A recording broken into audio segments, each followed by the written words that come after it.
Our programs offer many languages. Please visit suprememastertv.com/schedule.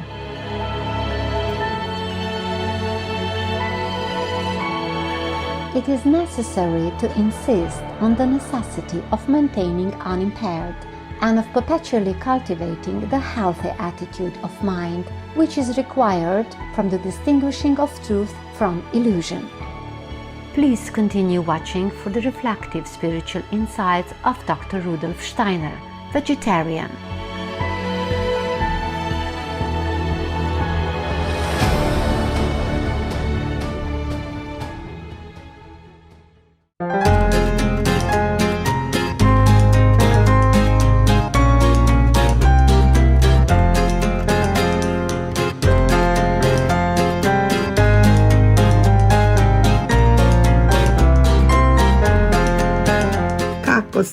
That means how are you in Bosnian, one of the official languages of Bosnia and Herzegovina. Selfless viewers, I'm Naida.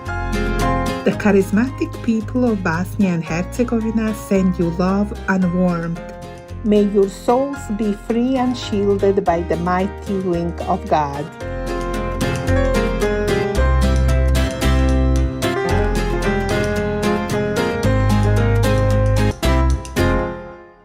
Welcome to the Flame of the Spiritualized Vision, Enlightenment on the Way of Initiation by Dr. Rudolf Steiner, vegetarian, on Words of Wisdom. Born in 1861, Dr. Rudolf Steiner was a great Austrian polymath, philosopher and scientist who made influential contributions in the fields of education, science, spirituality, and medicine. He is perhaps best known for pioneering the holistic educational methods for the Waldorf schools. An eloquent public speaker and gifted writer, he gave over 6,000 lectures in his lifetime and gained recognition as a literary critic. His writings cover a wide range of subjects, and he published more than 25 books, including Mysticism at the Dawn of the Modern Age, The Way of Initiation, and Intuitive Thinking as a Spiritual Path, The Philosophy of Freedom. He developed and taught an esoteric spiritual philosophy called anthroposophy, based on the science of the spirit.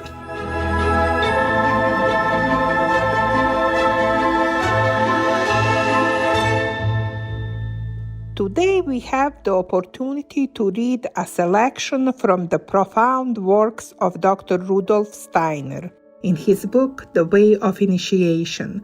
In the chapter titled Enlightenment, the philosopher elaborates and shares valuable advice on a method for becoming aware of an intangible world and on developing one's psychic abilities as a prudent part of one's path to initiation. Enlightenment.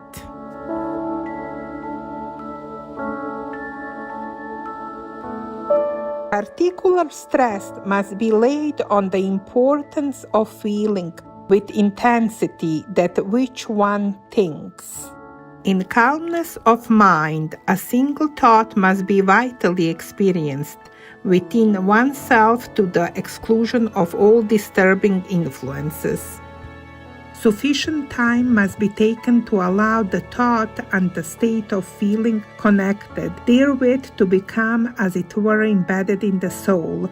If that is accomplished in the right way, possibly not until after numerous attempts, an inward force will make itself felt, and this force will create new powers of perception. The grain of seed will appear as if enclosed in a small luminous cloud.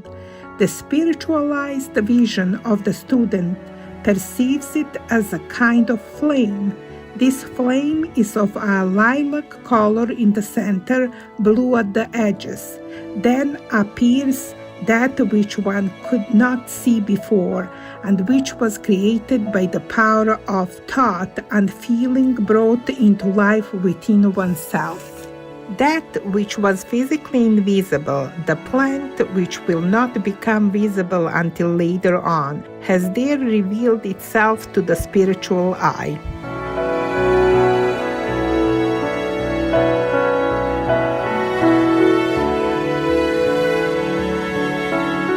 It is pardonable if to many men all this appears to be mere illusion.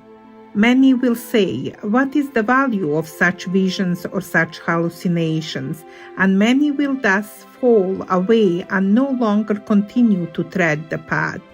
But this is precisely the important point, not to confuse. At this difficult stage of human evolution, spiritual reality with the mere creations of fantasy, and to have the courage to press bravely onward, instead of growing timorous and faint-hearted. On the other hand, however, it is necessary to insist on the necessity of maintaining unimpaired and of perpetually cultivating the healthy attitude of mind which is required for the distinguishing of truth from illusion.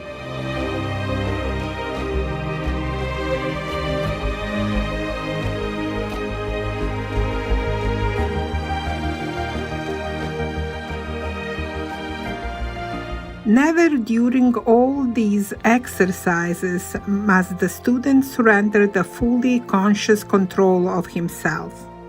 He must continue to think as soundly and sanely in these spiritual conditions as he does with regard to the things and occurrences of ordinary life. It would be unfortunate if he lapses into reveries. He must at every moment be clear-headed and sober-minded, and it would be the greatest mistake if the student, through such practices, lost his mental equilibrium, or if he were prevented from judging as sanely and clearly as before the matters of work-a-day life. The disciple should therefore examine himself again and again to find out whether he has remained unaltered in relation to the circumstances among which he lives, or whether perchance he has lost his mental balance. He must ever maintain a calm repose within his own individuality and an open mind for everything, being careful at the same time not to drift into vague reveries or to experiment with all sorts of exercises.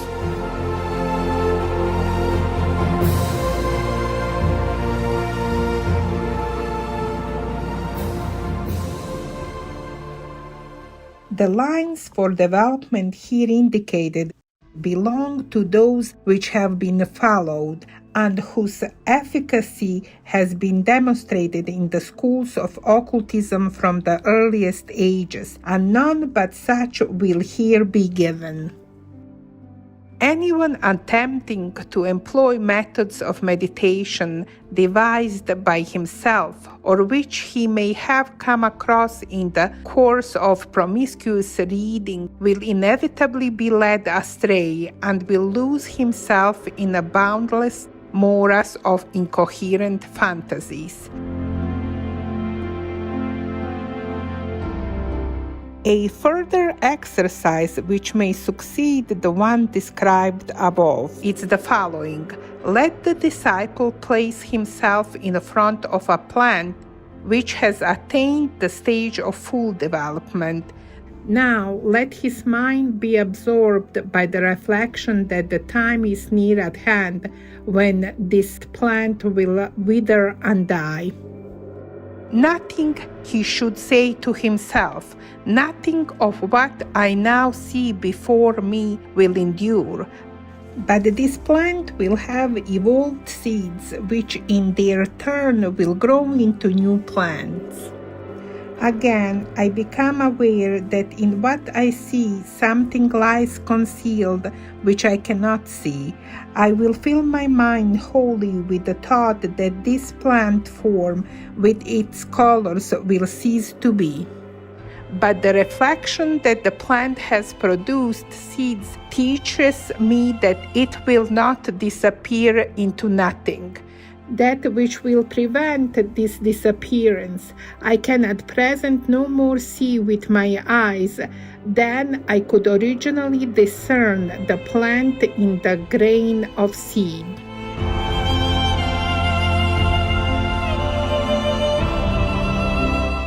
The plant, therefore, contains something which my eyes are unable to see. If this thought fully lives in me and combines with the corresponding state of feeling, then in due time there will again develop a force in my soul which will ripen into a new kind of perception. Out of the plant there grows once more a flame-like appearance, which is of course correspondingly larger than that which was previously described. This flame is greenish at the center and is tinged with yellow at the outer edge.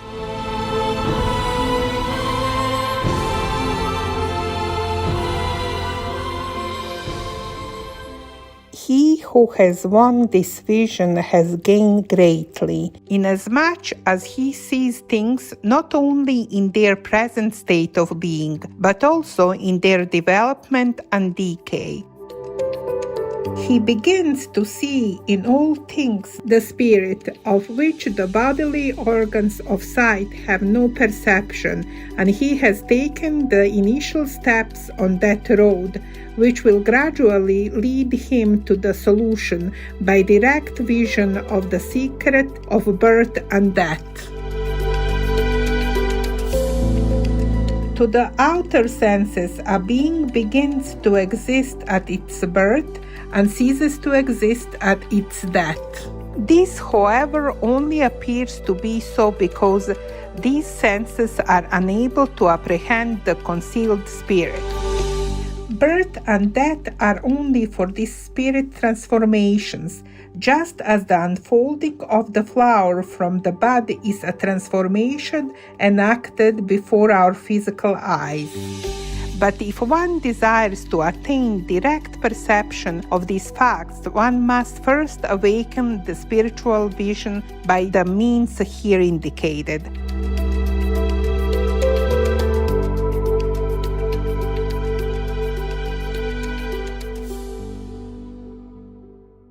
In order to meet an objection which may be raised by certain people already possessed of some psychical experience, let it be at once admitted that there are shorter ways than this, and that there are persons who have direct perception of the actualities of birth and death, without having had to pass through all the stages of discipline here set forth.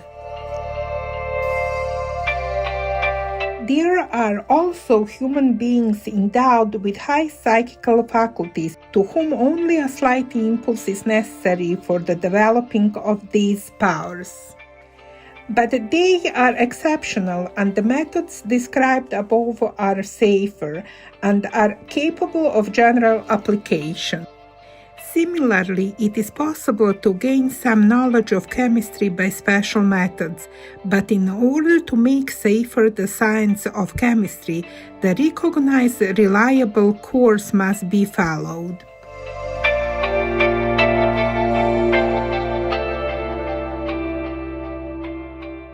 An error fraud with serious consequences would result from the assumption that the goal could be reached more simply by allowing the mind to dwell merely on an imaginary plant or a grain of seed. It may be possible by such a means to evoke a force which would enable the soul to attain the inner vision. But this vision will be, in most cases, a mere figment of the imagination, for the main object is not to create arbitrarily a mental vision, but to allow the veritable nature of things to form an image within one's mind. The truth must come up from the depth of one's own soul, not at the call of one's ordinary self, but rather must be the objects of one's perception themselves, exercise their magical power, if one is to perceive their inner reality.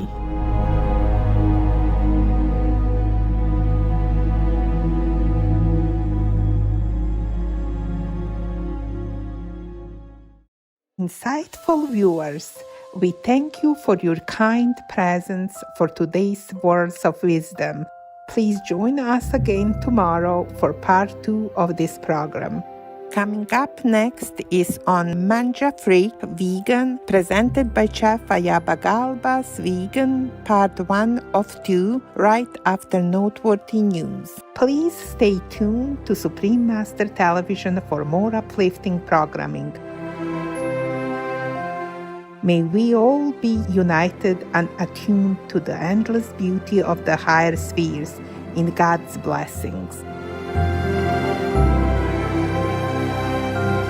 Our programs offer many languages. Please visit suprememastertv.com/schedule and suprememastertv.com/WOW. Nos programmes offrent plusieurs langues. Veuillez visiter suprememastertv.com/schedule et suprememastertv.com/WOW.